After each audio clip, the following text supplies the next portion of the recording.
Is Starfield a game for me? Here are some pros and cons on graphics, genre and gameplay, plus some in-game footage to hopefully give you the right information to help answer that question.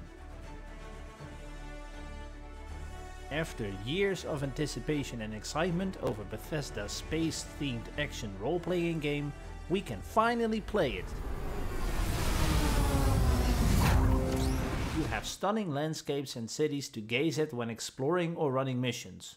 The overall image looks awesome, with great lighting effects and detailed surface areas. Weather effects, such as a sandstorm on a dusty planet or a nice sunny day, really contribute to your sense of immersion when you're out in the middle of nowhere exploring. The amount of detail that went into designing and styling cities and settlements clearly paid off because they are filled to the brim with cool details and no parts look unfinished or hurried. However, depending on what your expectations are for detailed graphics, this is where it might get tricky, because you will need a formidable rig in order to be able to play on ultra settings with all bells and whistles turned on. I have my PC's components listed down below for reference and comparison. I have played at both the lowest and ultra settings for differential comparison. I have to say, even at low settings, it does not necessarily make playing Starfield a less enjoyable experience. Then again, this depends on what you are used to with your setup. For instance, playing in 1080p with an NVIDIA 2080 Ti or AMD 5800 X3D card and a mix of high and ultra settings is perfectly doable. But as is true for every game, if you want to play it with high-end to ultra settings and looking at 4K, then you will want to upgrade some components, mainly your GPU. As you might know, Bethesda has collaborated with AMD to get the game aligned with AMD components. So we do have FSR but no DLSS. For me, that does not take away anything from Starfield's visual attractiveness. A lot will also depend on your monitor's capabilities and settings, but if you want to have a good indication of a GPU's chances of blowing your mind away playing Starfield, please check out the video Gamers Nexus has made on Starfield GPU benchmarks. I have included the link in the description. Enough about how it looks. Will I like this type of game? Starfield is an action RPG created by Bethesda. This requires some additional explaining if you are not familiar with Bethesda's games such as Fallout or Skyrim. If you are, you will get a sense of recognition, as Starfield certainly has the same structure or framework as those games. If you've enjoyed playing those, then you will probably enjoy playing Starfield. The RPG part is where one might logically expect the game's strength. It is reported that Starfield has over 250,000 lines of dialogue, and you can enjoy hours of following storylines through different missions and having varied conversations. You can be presented with special dialogue options if you happen to have a certain standing level with the faction whose member you might be having a conversation with. Sometimes you can also try to persuade the other to try and steer the situation in a certain direction. If you can, depends on your persuasion skill level. Which brings us to character development. Options in character creation in this game genre have become very extensive, and Starfield certainly isn't an exception. Along with a wide variety of settings to determine the looks of your character, you can choose background traits, giving you a certain perk per trait, but keep in mind that they also come with a downside, so choose wisely. Now, as I mentioned earlier, you have absolute freedom in this game to do what you want, and this is supported by the skill trees. As you finish missions or explore parts of the galaxy, you will earn XP and gain levels, each level giving you a point to spend on skills such as persuasion or geology. Because there are no specific pre-designed professions or traits that you select for your character, you have full control over where your strengths and weaknesses lie. How much you like this genre is depending on your preferred pace of playing a game. The quests will require you to run or fast travel from location to location and can consume a lot of time without any real action. Sometimes this can make the game feel a bit lackluster, or similar to questing in an MMO, picking up an item at location A only to deliver it at location B. If location B is unexplored by you, then you can spend several minutes walking through a city, take off into space, pass through some loading screens, and once again walk through another city to deliver the item and collect your reward.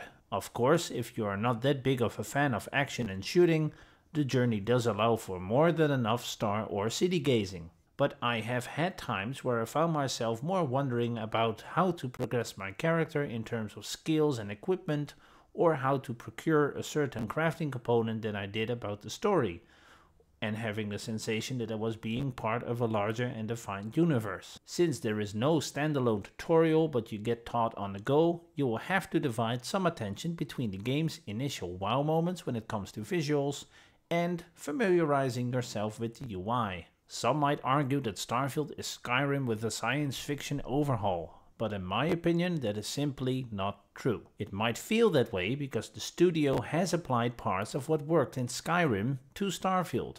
Playing June 2000 wasn't the same as playing Command & Conquer. Yes, I am that old. Point is, same studio, same genre, but very different games. But besides the genre, how is the gameplay experience? Let's start with exploration. Exploration is one of the pillars of the game, as there are over 1,000 planets to be explored, each with its own unique atmosphere, fauna, flora, and resources. Despite Bethesda's comment that most planets are meant to be boring, the vastness of the landscape, distant views, and only occasional structures really give that sense of you being a small cog in the grand scheme of the universe. If you are into achievements or milestones, exploration is for you, because it can be addictive to try and find every single record there is to discover on any given planet or moon. Along the way you can come across man-made structures or natural sites to explore, which is when exploration might actually turn into combat. Bethesda designed combat very well. The animations for when NPCs get hit are very well done and add to a sense of realism, ranging from a spacer dropping to the floor when critically wounded and crawling behind cover, or panicking with flailing arms when their boost pack is overloading on a hit, only to be blasted meters into the air as it explodes. Combat isn't a large mandatory part of the game. Some conversations allow you to make a choice between diplomacy or attacking. In general, you have the option to avoid combat as much as you can, but if you want to make your way through the universe guns blazing, then you can. Even when you choose the path of Interstellar Gunslinger, then there will still be pauses in between moments of contact.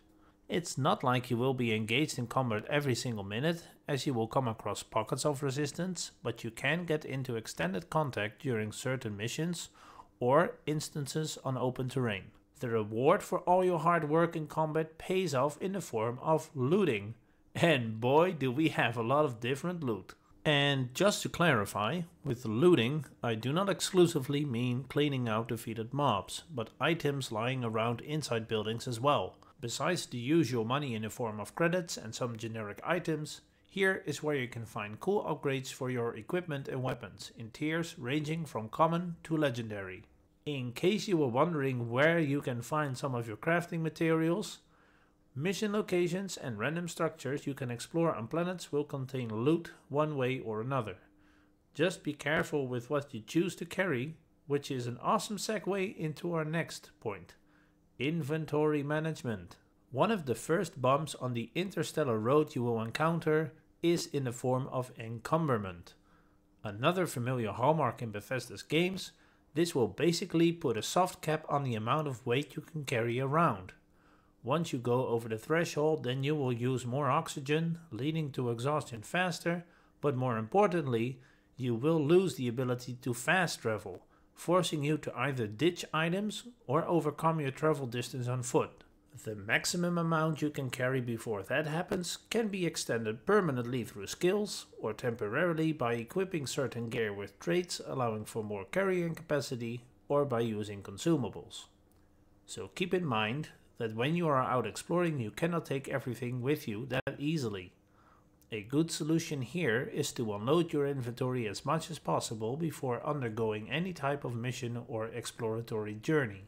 This is stressed further by the lack of planetary vehicles, meaning no way to travel faster across a planet's surface or having an extra cargo box and wheels for all that loot. Doing everything on foot does give you enough time to take in the scenery, but sometimes you just want to be able to go from A to B faster. But we have fast travel, you say. Yes, we do, but that can be taken out quickly by being over encumbered, so that's not a very reliable alternative either.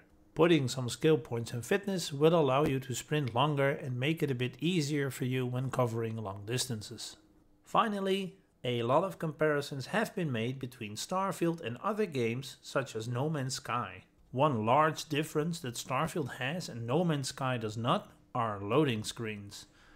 If you have played No Man's Sky before and are expecting the same type of experience here when it comes to travel, then be aware that there is no seamless transition from space landing on a planet or docking on a station. For example, if I take off in my ship on my way to a mission site, then I will pass a number of loading screens. After a while of playing the game, there are certain repetitive tasks which can become quite annoying because of the mandatory loading screens you will have to go through. They can take the pace out of the game sometimes and break the feeling of being fully immersed in an open world or vast universe RPG. Now, speaking about immersion, I hope you are fully immersed in this content. And just before we go to the summary here about Starfield, I want to say thank you for watching my first YouTube video. I know a lot can be improved, so leave a comment down below and share your experience in watching this video. If you enjoy watching gaming in general and coverage of sci-fi and action games such as Starfield, feel free to subscribe to the channel and I will be bringing you more content on a regular basis. I will be working on a beginner's guide for Starfield, so feel free to check that out as well. If you're searching for a beautiful looking space themed RPG game, then Starfield doesn't disappoint. So if you're after playing the game in ultra settings, be prepared that since the game will still place a hefty demand on your CPU and GPU, if your system is a bit older, you might want to look into upgrading some of your components. Aside from visuals, it still offers you a lot of freedom in a somewhat open world setting. I say somewhat because the amount of loading screens can rob you of that feeling. Despite that, the game offers a lot of options and replayability when it comes to your character and your goals in the game. You can just choose to focus on the main questline and follow it all the way through to the end, or you can just abandon it after 30 minutes and go your own way and do whatever you want. You can choose diplomacy, or you can shoot at everything and everyone, going through the universe around with a huge bounty on your head. And exactly this type of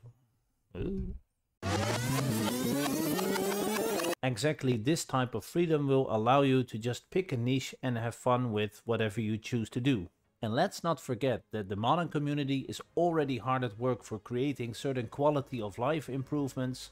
So Starfield will undoubtedly be a title that will keep a lot of us entertained for years to come. For now, thank you for watching, enjoy playing Starfield, and see you next time.